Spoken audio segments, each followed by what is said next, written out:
Welcome to the Dancing Bear Enlightenment Holistic Spiritual Transformation Podcast. I'm your host, Dr. Beverly.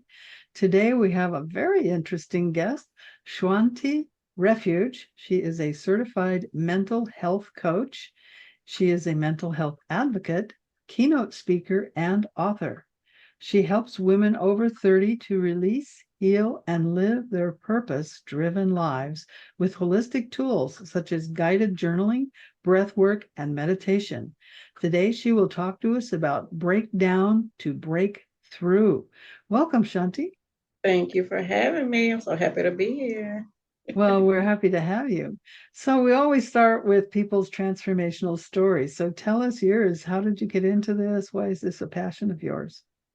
I got into this after I had a nervous breakdown back in 2018.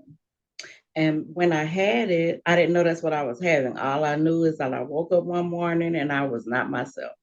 I felt sad. I felt anxious. I was angry, crying, cursing, and for nothing. I was just mad. And every day that passed, it got worse.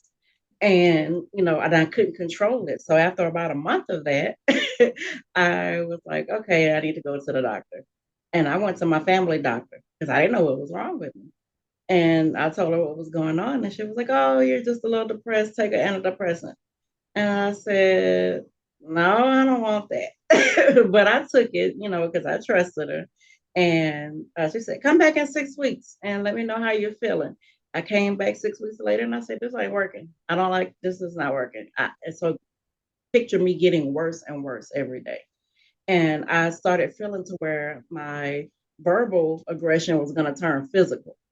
And I Mm. told her, hey, I don't know what's going on, but I'm not feeling right. She said, well, go to a psychiatrist. So I found a psychiatrist, told her the same thing. And she said, here, take some antidepressants. And I was like, I don't want this. So she said, well, maybe you need to go see a therapist. So on my third therapist, because I had to, go to the one till I found one who was willing to help me. And she actually helped me. She helped me with talk therapy and guided journaling. When she first introduced guided journaling to me, I was like, I don't want to do that. That's for children. I don't. Why do I need to write it down? But she explained to me what it was and how writing helps you to get down to the root of whatever issue you're having. And lo and behold, it worked. Once she showed me how to do it, so through guided journaling, I found out that I was holding on to a lot of baggage from childhood, Mm. traumatic experiences that I didn't even think was traumatic, Mm. but it turns out it was traumatic. And, I learned a lot about myself. I had to, relearn. I had to learn it's like peeling an onion. And it was difficult, but I did it. And so once I started feeling more confident about, what happened to me, and I was diagnosed with severe depression and anxiety Mhm. based on holding on to the baggage. And so I was like, okay, I know there's somebody out there who feels like me, who doesn't want to be medicated. Medication doesn't help you to get to Mm. your issue. It just makes you be quiet. Yeah. And I talk, so I didn't want to be quiet. I wanted to find out what was going on. Yeah. I didn't want to not be myself. So I, used guided journaling. Started doing breath work, yoga, meditation, all this stuff. And I'm like, oh my goodness, this is working. This is working. Let me go tell somebody else about it. So I created guided journals specifically for myself, for different ones for different issues that I had. And I said, okay, well, let me publish them. Maybe, somebody can use it. So I published them and start going on social media saying, hey, I have journals. And I start telling a little bit of my story. And I got a mentor, and she said, stop hiding behind those journals. People need to actually hear your story. So I started speaking and telling my story and, trying not to traumatize the audience with the things that I went through. But I found that there are a lot of women who are going through the same thing that I went through, but they just didn't know how to deal. So, I started, pushing my journals and then speaking. And then it turned into coaching because people kept asking me, are you a coach? Are you? I'm like, no, I'm not a coach. But apparently I am. So that's when I started coaching. And I now I do all of it. I, just show women in or around my age that, they're not alone. And you can heal from, your issues when you get down to the root of it. Because, a Mhm. lot of us walk around knowing something's wrong, but not exactly what. And they don't have anyone to talk to. They don't feel safe. So I provide a safe space for women to, come as you are, and let's, get to the root of your issue so that you can, release that and heal from it and move Yeah. on and, be who you were meant to be. Yeah, I think women are taught to blame themselves and that Yes, it's not redeemable and they can't recover from it and it's all their fault, and it's not yeah, true, and you can absolutely recover. not. So Absolutely not. do you encourage them to write their journals by hand? Yes. I know people, this is a digital age where we want to get on our phones, and I know not me. Pen and paper. Get a pen, get your notebook, and write. Is your feelings and your thoughts, they come out so much differently when you are writing. Mhm. Because I'm a technological person, but not when it comes to journaling. I have to have my pen and my paper. So I, encourage, just use a pen and paper. And I don't want anyone to feel like they're in school, because I found that a lot of my clients have trauma from having to journal in high school. And I Oh, tell them really? it is not the same thing. No, it's not. You're not going to get graded. You're not going to get criticized. You're not going to get, these are your thoughts and your feelings. But just imagine how, the things that you're holding on to in your mind, how they translate, like from your brain down your arm to the pen or pencil, and you're just writing. It's awesome. It's an awesome experience. So I encourage pen to paper. Yeah, I agree with you. I'm a handwriting analyst, among other things. And I Oh, actually tell people after you've written it, this is what you need to look for, especially after the first page, because all mhm. of a sudden you're in a flow. First Yep, page doesn't count, but when you get to the second page, you're in a flow. Now you're getting to the real meat of things, and you can see it in the change in your handwriting. absolutely. Because I know for myself, when I started journaling, you could tell I was angry by the way I was writing. It's like Yeah. I couldn't even understand my handwriting when I went back to reflect and look, like, what does this say? Did I write this? It's like you're a whole different person all the way around. So yeah. Yeah. Yeah, it's all in the handwriting. So aside from just telling people to journal, you do breath work and meditation. Talk to us about that. Yes, so the breath work, I learned that by going to a breath work and meditation class. You know, I didn't see the point in it at first. I'm like, I mean, we breathe all the time. It's a natural thing. However, when you're doing it mindfully, it is so much different. It helps you to calm down. It helps you to get back, to yourself when you're focused on your breathing. It helps you to shut everything else out. It's amazing. So I do that before I even have a journaling session. That's the first thing we do. Okay, we're gonna breathe now. So I walk them through the breathing and meditation as well. It helps the person to stay focused and to Mhm.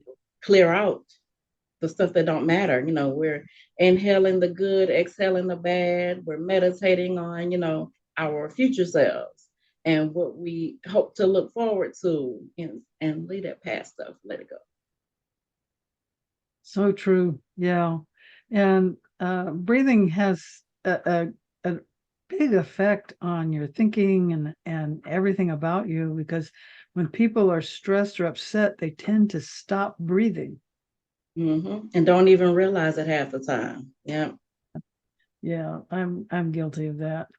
It's fine. Sometimes I do it too. And then I have to remind myself, hey, come on. Let's So breathe. we're humans, so we're not perfect. But once you could remind yourself, okay, breathe. It always reminds me of a toddler throwing a fit, how the toddler holds their breath until mom or dad does whatever. And I'm just like, okay, you could pass out or you could breathe. You're not gonna get your way. So just go ahead and breathe. So, do you have any other details you'd like to talk about the way you work with people and how you're able to help them to move forward? Absolutely. I just launched my coaching program, my signature coaching program called Staying Stuck Ain't Cute. And it is for people who are literally stuck in their situation and don't know how to get out of it. It's easy for someone else to say, oh, you can leave that person, or oh, you could quit this job. But a lot of people need help and support and a safe space to be able to come and, learn how to do that without feeling guilty about it. A lot of us stay stuck in situations because of guilt or, whatever reason, or they're afraid. And, I do an assessment first. And then after that, I can tell whether I can help them or not. I don't ever want anyone to come to me and I can't help them and I don't refer them to someone who can. I'm not just gonna say, oh yeah, I can help you. No, and I can't. So, once I find that we align, then, we get into coaching. We start off at the basics. I meet the person where they are and, we talk about it. I let them say whatever it is they want to say. I've had people cuss, cry, fuss, scream. That is fine. It's a safe space because I know it's not directed toward me. It's always something they've been wanting to say. And, I show them how to get unstuck from whatever situation they're in, showing them that it is possible. And if I haven't gone through it, I will not coach the person on it. I will refer them to someone else who could better help them because I want all of us to have the best possible support system. And if I don't feel comfortable with it, then, I'll get you to someone who can. I have a network of people that I work with, they're therapists, they're also coaches. So, you're going to get the right help. Cool. Yeah. I think I do the same thing as an acupuncturist. I will refer people out. I've had people come and say, you really need a naturopath or you need a chiropractor. Exactly. Yeah. And we are rare because there are so many that will sit there and take someone's money knowing that they can't help them. And, I don't want to put that kind of bad energy out there. Me either. Yeah, I agree. Yeah, I refer all the time. I had a guy come in one time. He was bent over in pain, and I got on the phone. I called every chiropractor I knew, trying to find someone that would take him right now. And I found someone. I didn't know him, but I knew of him. And she said, "Send him over. I'll take him right now." And so he went over there. Awesome. Yes. Yeah. If he's bent over, there's no way acupuncture is going to fix that. You need to get straight. Now I can help you. Yeah, after he's upset. When you can walk. Right. Yeah. Yeah. You gotta have that network to help people. So that's really good. So you're looking for what if they're under 30? What if they're in their 20s? Is it still okay? Or it's definitely okay no matter how old or how young the person is. My thing is come to me ready to work, ready to hold your, self accountable, accept responsibility because we may go over some things that you might not like. And, I have a 20-year-old and, 20-year-olds don't listen. And so they know everything at 20. Yes, they think they know everything. So as long as a person comes to me with an open mind, an open heart, and ready to do the work, then I don't care how old they are. But I've noticed that women over 30, they're like, okay, I tried it my way. It's not working. Come on, help me out. So that's why I put that age on there. I need some level of maturity. By the time you hit 40, you hopefully have woken up to the fact that you're probably needing help. Hopefully, yes. But, there are some 40-year-olds who still think they know everything.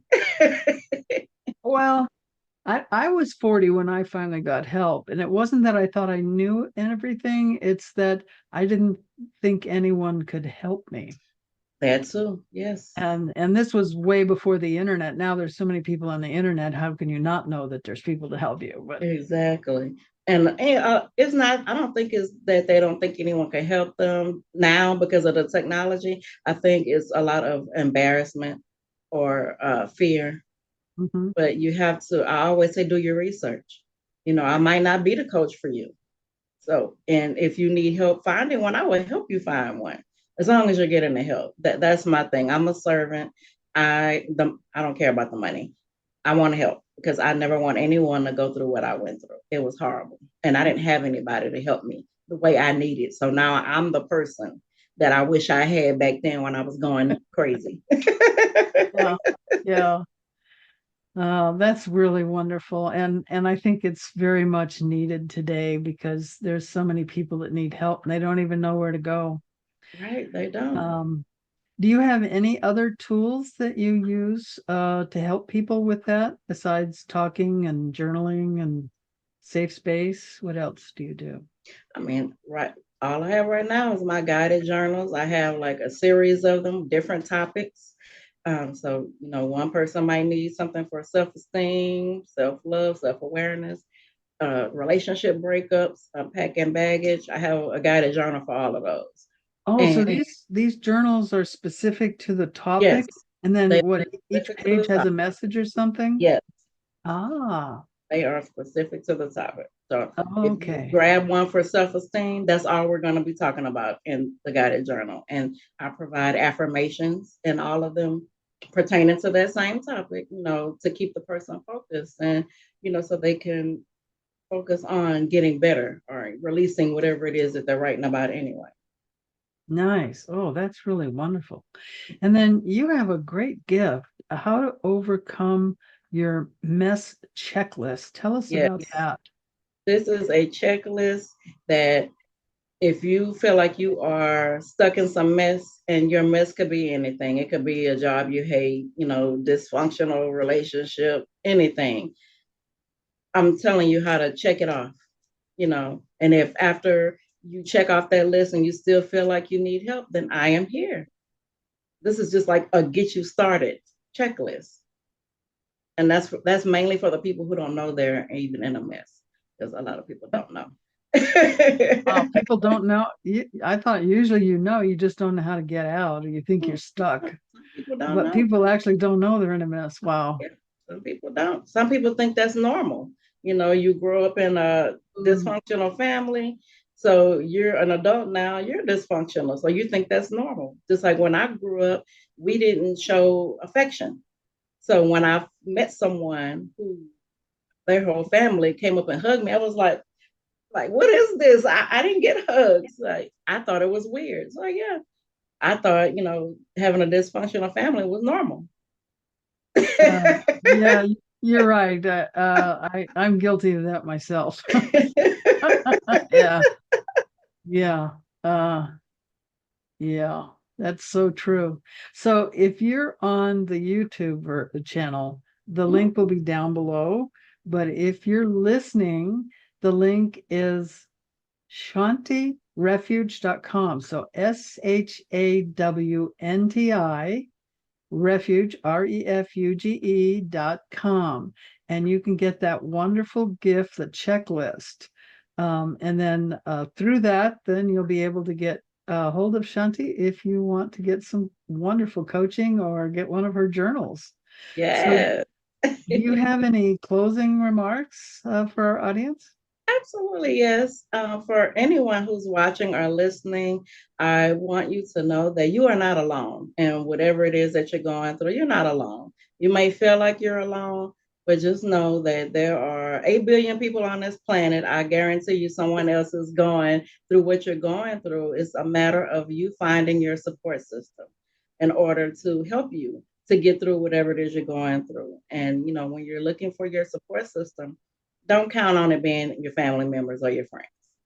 Just know that, even though they may support you, but you need to have someone in your corner who knows what you're going through, who can help you get through what you're going through and want to see you win and want to see you succeed. And you're worth it. You're worth having people like that around you. So don't think you're by yourself. Just get out there and get your support system. Very wise words. Thank you so much for being our guest today. We're very Thank you so much happy for and having me. we're glad with the work you're sharing with the world because I believe it is much needed today. So thank you all for listening to us. If you would do a like and subscribe, we would very much appreciate it. And we will see you next week. So remember to be the light you want to see in the world. Yes, be the light.